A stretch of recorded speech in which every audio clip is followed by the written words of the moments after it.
রাজধানী আগরতলা ৫ নম্বর ওয়ার্ডের ১ নম্বর বুথ সভাপতি শিবু সাহার বিরুদ্ধে এক মহিলাকে মারধর ও শ্লীলতাহানির অভিযোগ উঠেছে। এছাড়াও অভিযুক্তের বিরুদ্ধে প্রাণনাশের হুমকি দেওয়ার অভিযোগও দায়ের করা হয়েছে। ঘটনাটি ঘটেছে দুর্গাপূজা উপলক্ষে বিবেকানন্দ আবাসনে। স্থানীয়দের অভিযোগ, পুজোর চাঁদা সংগ্রহের সময় শিবু সাহা নামে ওই ব্যক্তি চাঁদা জুলুমবাজি শুরু করে। দিনমজুর ওই পরিবারটি আর্থিকভাবে দুর্বল হওয়ায় ৬০০ টাকা চাঁদা দিতে না পেরে ২৫০ টাকা দেয়। এই ঘটনাকে কেন্দ্র করেই শুরু হয় বচসা, যা পরে নৃশংস মারধরের রূপ নেয়। অভিযোগ অনুযায়ী শিবু সাহা প্রথমে মহিলার স্বামীর গোপনাঙ্গে লাথি মারে, এরপর মহিলার তলপেটে আঘাত করে, এমনকি মহিলার মা বাবার উপরেও হামলা চালানো হয়। পরিস্থিতি সামলাতে এগিয়ে আসলে বড় মেয়ে ও ছোট মেয়েকে আঘাত করা হয় বলে অভিযোগ পরিবারে। ভুক্তভোগী পরিবার ৩ অক্টোবর পূর্ব মহিলা থানায় মামলা দায়ের করলেও এখনো পর্যন্ত অভিযুক্তকে গ্রেফতার করতে পারেনি পূর্ব আগরতলা থানার পুলিশ। ফলে প্রশাসনিক নিষ্ক্রিয়তা নিয়ে ক্ষোভ ছড়িয়েছে এলাকায়। স্থানীয়রা দ্রুত অভিযুক্তের গ্রেফতার ও কঠোর শাস্তির দাবি জানিয়েছেন। ঘটনাটা হয়েছিল, তারা পূজার চাঁদা চেয়েছে। পূজার চাঁদা আমরা তাই আমার হাজব্যান্ডে অ্যাক্সিডেন্ট করছে। অ্যাক্সিডেন্ট করার পরে অনেকদিন বিশ্রাম ছিল। এরপরে আমি বাসা বাড়ির কাজ করি। আমার বাসা বাড়ির কাজ করে আমার 2 মেয়েরে আমি পড়াশোনা করাই। আমার খুব কষ্ট, আমার সংসারটা চলতে মেয়েরে আমি পড়াশোনা করাইতেছি। তখন পূজার চাঁদা চাইছে পরে আমি কইছি পূজার চাঁদা আমি দিতে পারতাম না, আমি 600 টাকা কাটছে, 600 টাকা আমি দিতে পারছি না।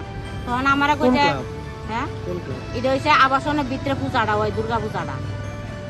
এবারে আমি 600 টাকার ভিতরে আমি আমার থেকে 250 টাকা নিছে, নিয়ে সেটা কইছে আরো দিতেইব। তখন কইছে না আমি আর পারতাম না। এবারে কইছে দিতি না চাঁদা, দিতি না, এন থাকতে গেলে তোর চাঁদা দিতেইব, নাহলে তোর অবস্থা খারাপ হইব। আমার শিবু সাহা কইছে। তখন এই কথা কইছে পরে তখন আমি একটু নিচে গেছিলাম আর কি। এবারে হে কইতে দৌড়াই আইছে, আয়া হে বাইক দিয়ে আইছে, আয়া সে চাঁদা দিতে না, তোর চিরালাম, দৌড়ালাম, পাইরালাম, কাইটালাম। হে খুব উশৃং বাসা করছে।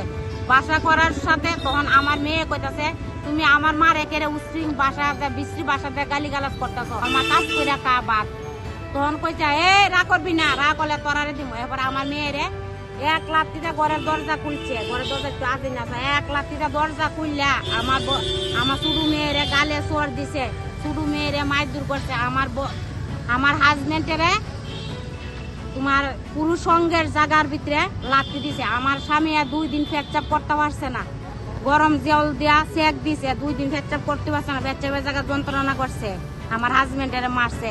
এরপরে আমার বড় মেয়ে ছোট মেয়ের যখন মারতে গেছে, আমার বড় মেয়ে আরে আমার বোনেরা মারতেছ করে, এই কথা যখন কইতে গেছে আমার বড় মেয়েরে দইরা বড় মেয়েরে মায়েরা দিও করতে পারছে না। 2 দিন পর মেয়ে বিশ্রামে যা পড়ে আছে জল সজ্জার মতন, মেয়ের প্রচন্ড জ্বর আইছে, এইটার ব্যথা।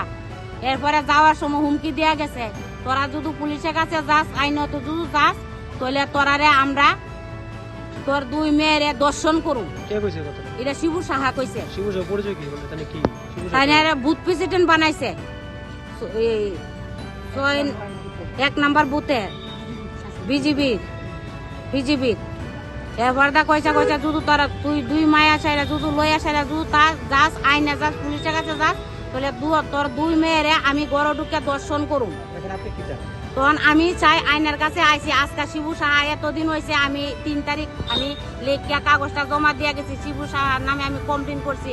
আজ পর্যন্ত আজকে এতদিন যাবৎ শিবু সাহা ঘুরা বেড়া গড়া যাইতেছে, কাইতেছে, সবকিছু করতেছে, হেরে হন অব্দি হেরে গ্রেপ্তার করছে না। আমার এটা করছি 3 তারিখ, তাহলে ওহন অব্দি হেরে গ্রেপ্তার করছে না।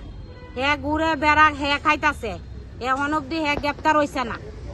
Bureau report, frontline Tripura.